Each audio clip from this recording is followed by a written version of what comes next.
Okay, family. Hey, y'all. And then I used to say that all the time. Hey, guys, or something I said. Hey, y'all. We're back. Welcome to the Whole You podcast. You already know where culture meets wellness. I'm so glad that we are together again. I missed you guys. So we are back at it. This is your dose of emotional and mental health, but in a way that I'm hoping is enjoyable. And one of the ways that we do that is, that we start all of our episodes with, our culture code. This is the podcast where culture meets wellness. There's all types of things going on in culture, and I am the person to bring you the mental health, emotional health perspective on what's moving in culture. So I don't know if you guys have heard about this, but there is a music artist named Kevin McCall who was crying in an interview about being on EBT. Does anybody know what EBT stands for? Somebody put that in chat. Because what we gonna do today is we gonna learn what these three initials stand for. Because I done heard EBT for a long time. I'm assuming it's the electronic benefits transfer, otherwise known as food stamps. I don't know why we got fancy. I guess maybe because the stamps were stamps. They weren't electronic. But he was basically saying, I am on benefits, what also public assistance, despite, here's the gotcha, that he made songs on Chris Brown's Breezy Bowl's tour. So he was on this interview crying, like, how is it possible that I have written for Chris Brown and I am on public assistance? Now, a lot of people have a lot of perspectives, and I feel like I can actually see both perspectives, and I could have fun arguing both, but I want to give you my real life perspective on this. Well, now I'm starting to think let me go this one way. And then I have this one other caveat that y'all may not like, but I'm going to start in what I think is a good way. Why?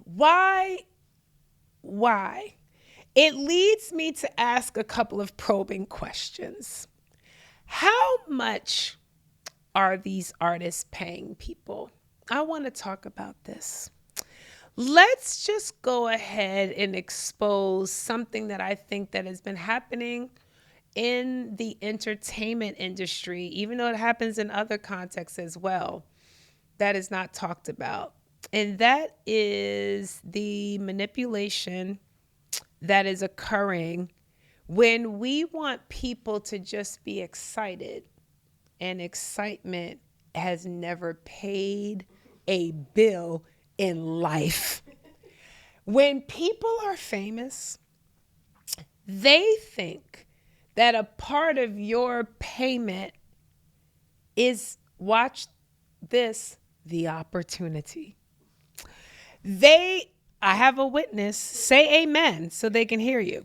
They think that you should be so happy that you have an opportunity to play for them, write for them, shoot for them, style for them, beat their face, style them. That should cover half the cost.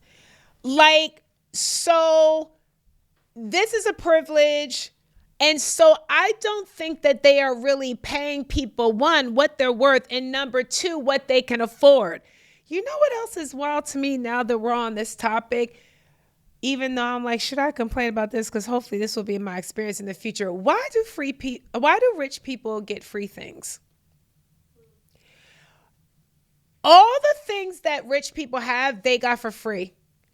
That doesn't make any sense because now they're at the place where they can afford it.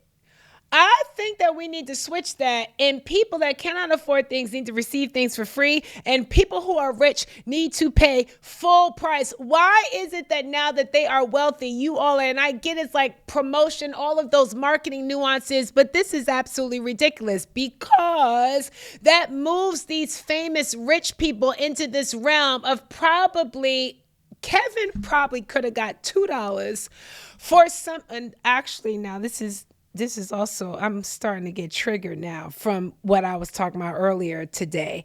So now I'm getting triggered. But you need to be paying people, which I know the industry doesn't have a handle on, in this realm of royalties. So you have actors who say this: if I acted on this show in this episode, I want to get paid for acting. I want to get paid for learning my lines. I want to be paid for being on set. And watch this.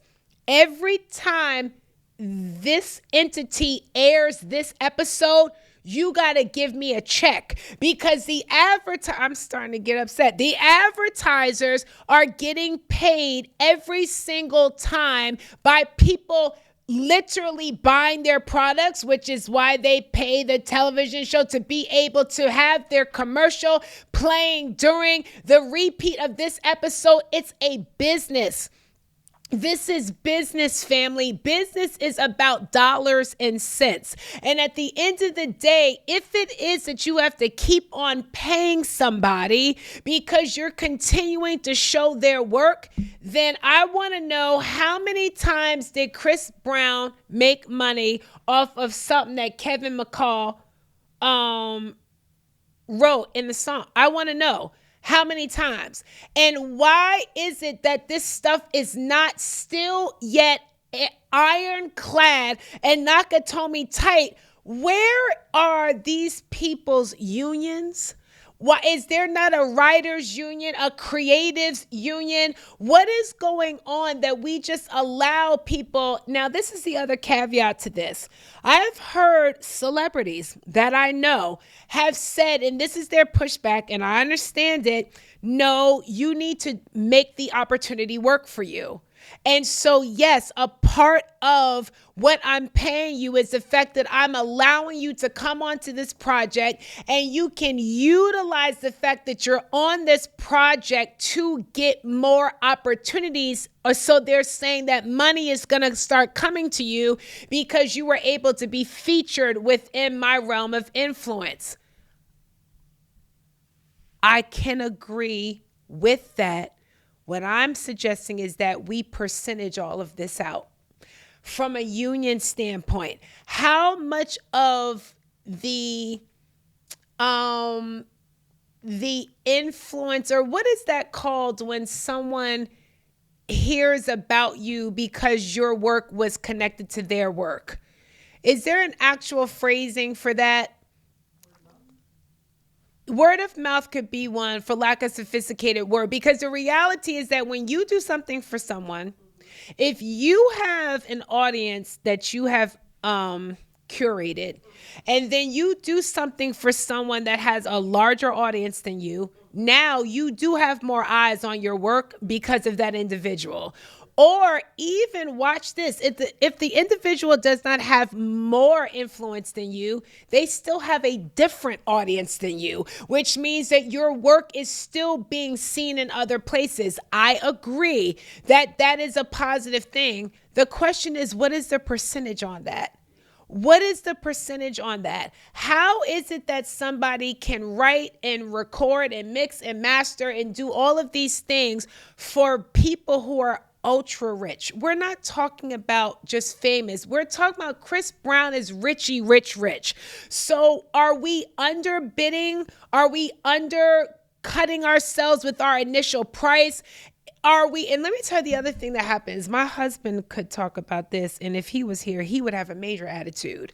Let me tell you the other thing that happens, which my husband and I have talked about this. I don't think there's any way that we can get out of this, is how many people will do it for less. So when you try to create a standard, this is the base bottom that we should be getting paid for this. There is always some Bama. I'm going to call him a monkey. I'm sorry, I don't have a more sophisticated. It's always an idiot doofball that is going to come around, and out of desperation, they're going to, I'm talking about, do it for close to nothing. And let me tell you why. Because they're of the perspective that as long as I get the looks, I'll forfeit the money now because it's going to create more opportunities later. Now, I know that there's somebody that's going to push back in the comments and be like, no, I agree. I think that that's a thing, blah, blah, blah. And you just need to work it. And then at the end, but this Kevin has an EBT card. Kevin is being supported by me because I'm a taxpayer. So the way we have calculated this, it's not working.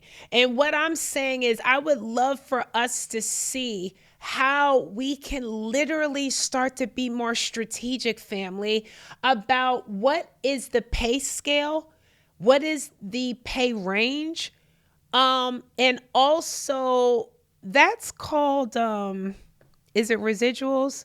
Like when like a show continues to run?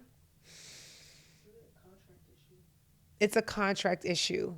And that, I'm glad you said that, Danielle, because that's what popped in my head that made me go into the other direction with the people who will do it lower than.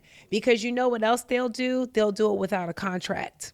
So let's talk about that. Let's talk about, I'm getting triggered. So this is a mental health podcast. I want to help you all. I'm being triggered right now. I can feel myself getting upset. And so one of the things that I'm going to do in response to the upsetness that is rising in me is I'm going to slow down my pace. I'm going to start to pay a little more attention in what I'm saying. Because remember, emotional health is not about not being triggered. It's about being aware of it so that I don't begin to say things that I will later regret. So right now in the moment, I'm being triggered. So I'm going to look at this. This is emotional health. This is emotion. It's happening in real time. So I'm going to slow down and I'm going to say it is frustrating when people are offended that you have a contract. It is frustrating when that is seen as being difficult.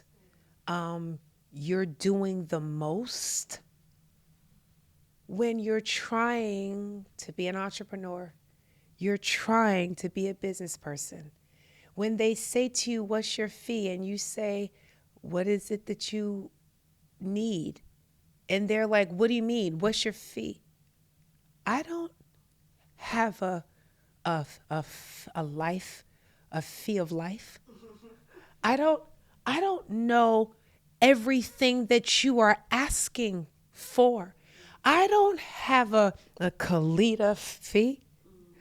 So you have to tell me, what are you requesting so that I'm not trying to be difficult.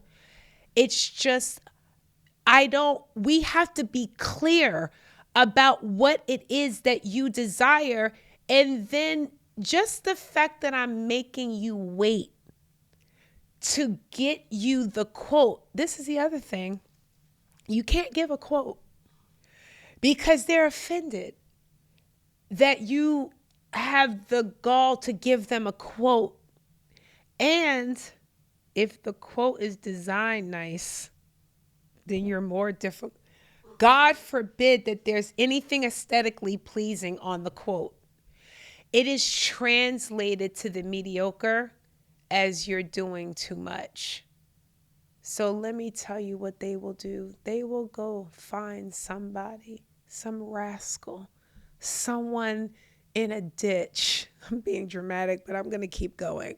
Someone who they find in an alley. And they're going to ask them and they're going to be like, this is what they're after. I got you. Say less. Whatever you need, I'm there. Hey, hey, no. Say more. Don't say less. Say more. And I don't have you. I don't have you. I don't. I do not have you. You do not have me. We have not agreed to anything. And we are going to have a couple of conversations before you have me and I have you and we have one another. Or you get, but this is the thing, there's somebody in an alley. There is someone in an alley that will come do it. And God forbid if they do it well, we're in trouble. So, Kevin, I'm sorry. I'm really sorry. I'm sorry that Chris Brown is rich and you have an EBT card. I don't think that that should be the case. Now, someone could say, what did Kevin do to monopolize on his opportunity when he was in the studio with Chris? I don't know what he did. But what I do know is that I'm not in an alley. I don't have you. You don't have me. I have a rider. I have a contract. There's a different price for different things. And also, I want to add, I don't go everywhere. If you have the money, bang bang shots. I don't have to. That's another thing. I don't have to. So I'm praying for all of us that are bold enough to have a quote. I'm praying for all entrepreneurs that are trying to bring structure to their business. I'm sorry. I'm sorry to people who want to have administrators. And I'm sorry for the disdain that people have when you suggest that you communicate with their administrator, as opposed to being like, I got, text me. You don't have to go. We don't have to go. And this is what they'll say. We don't do all those hoops. I wish I had a hula hoop. This is what I have to say to that.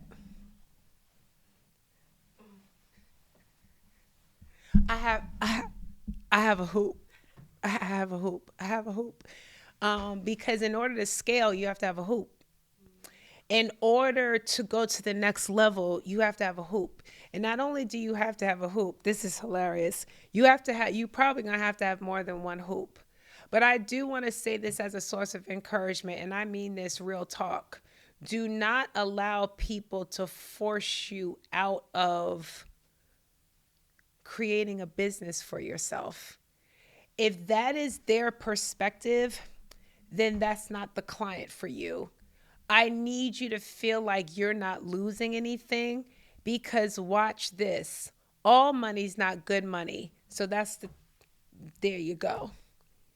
All money is not good money. And I don't want money that disrespects me before I get it.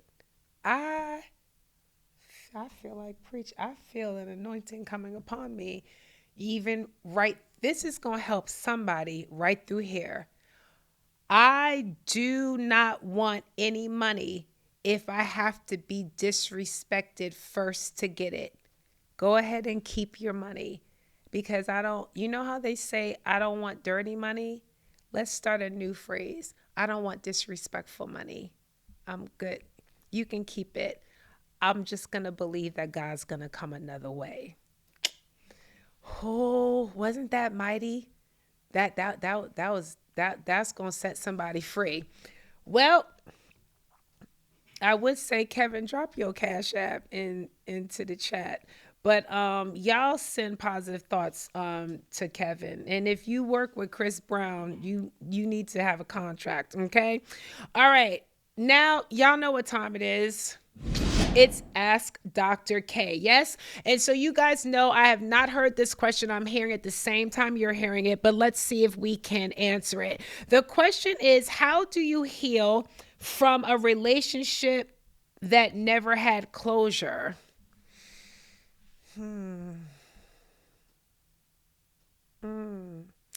How do you heal from a relationship that never had closure?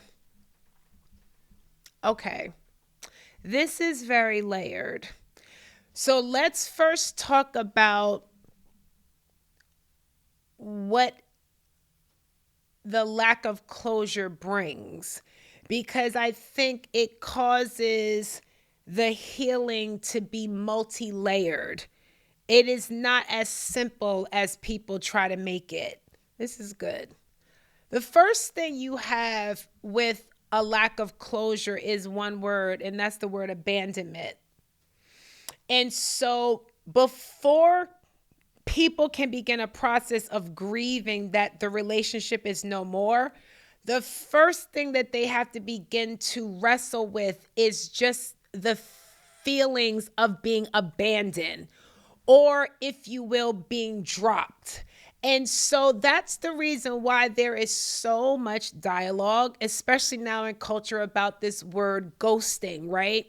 Because it is incredibly impactful for something to be on and then for it to be off, when you were not a part of any dialogue about it going from on to off.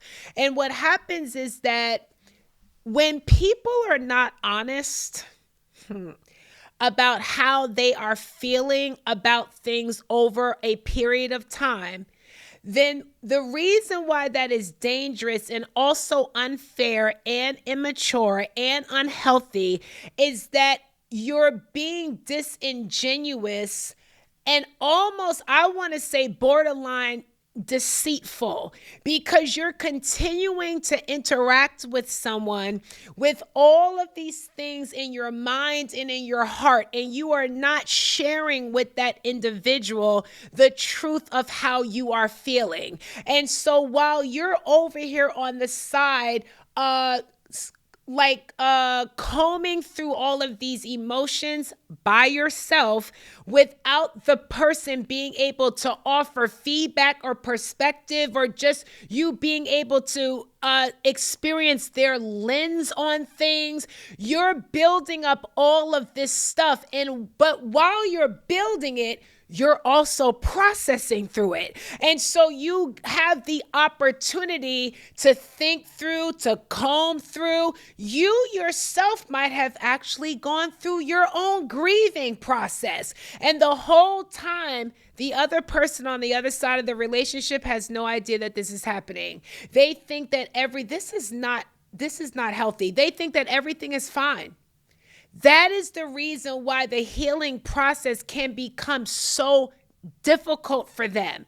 It's because you don't understand the magnitude of the bomb that you have dropped on them. Now, I do want to say something, because there are some people that are going to watch this be like, yeah, Dr. K, yeah. All right.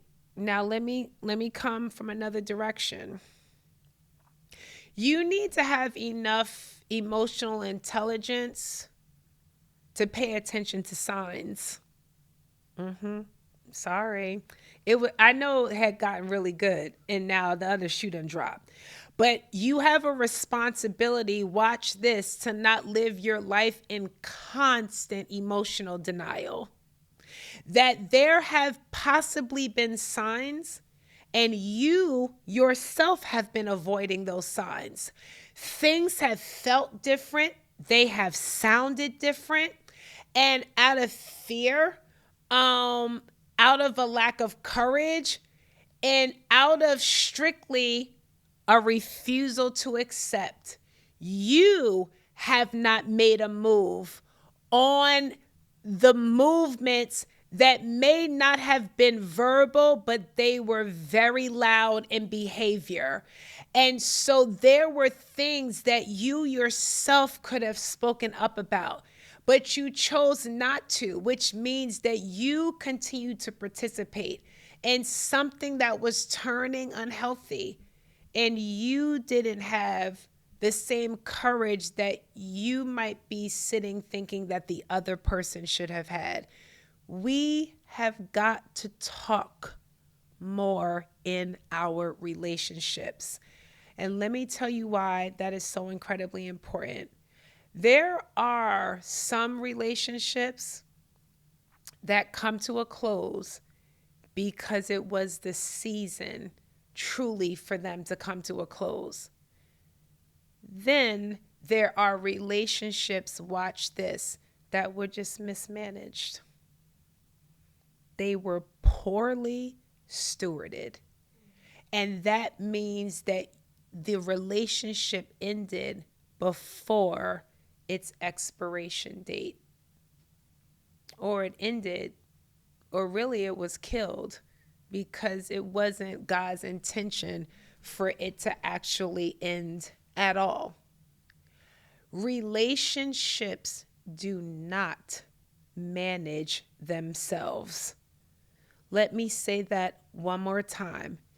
Relationships, friendships, romantic connections, they do not manage themselves. You both have a responsibility to steward the relationship in a manner that is healthy. And a lot of things can be avoided if somebody would just simply speak up. Just let the person know how you are feeling. Yes, it is a risk. Yes, it might make you feel vulnerable, but the reality is that friendship is about intimacy, and you cannot be close with someone if you do not allow yourself to be vulnerable with them, if you do not allow yourself to watch this be seen by them. To be seen by them. So a lot of times you do not want the individual to know that you care enough for this to be bothering you, but you do care, and it is bothering you. And that goes back to your sense of self-worth, that you begin to believe that you have enough worth so that what matters to you could rise to the level to matter to somebody else. Family, we are playing more of an active role than we want to admit. So there's abandonment dynamics that I definitely think I just totally sorted through. And then you have the grieving season, which is when it is that you don't have what we call closure. There was no last conversation. There was no joint walking through the relationship, or even what might have happened that has caused people to start to think about the possibility of going in separate directions. You're left almost to clean up what feels broken by yourself. And that in and of itself becomes a constant re-triggering, which is why the healing journey can seem like it's much longer.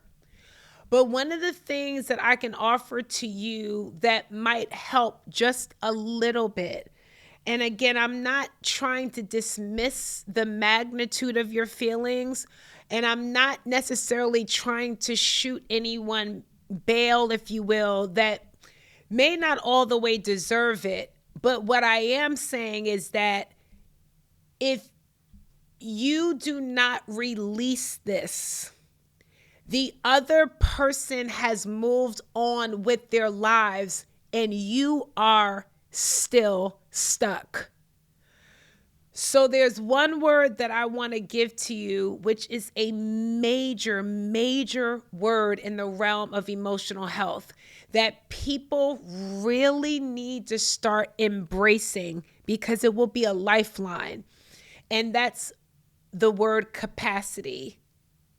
I want to share with you that people cannot do what they don't have the capacity to do. And the reality is that this individual did not have the capacity to close. They were afraid of it. They were afraid of facing you. They were afraid possibly of whether they were making the right decision. Watch this. They're afraid of accountability because it may not have been you. It may have been them. And so there are a lot of things that someone needs in the realm of emotional intelligence in order to be able to close. And so they didn't have it in them. And I want to share that because that's more about them than it is about you. And so I want to shift the way that you are seeing this, because the way that you are burdening yourself as if there's something wrong with you, that is the thing that can really be contributing to the elongating of your ability to heal and your ability to move on. Other people's capacity is not connected to your worth. Let me say that again. Other people's capacity is not connected to your worth. People can only give you what they have to give. And if they could not give you closure, you have to have the capacity to give yourself closure. Be for yourself what they could not be for you. You deserve to close out this chapter simply because the book is not done. There is more life for you to live. There are more friends for you to meet.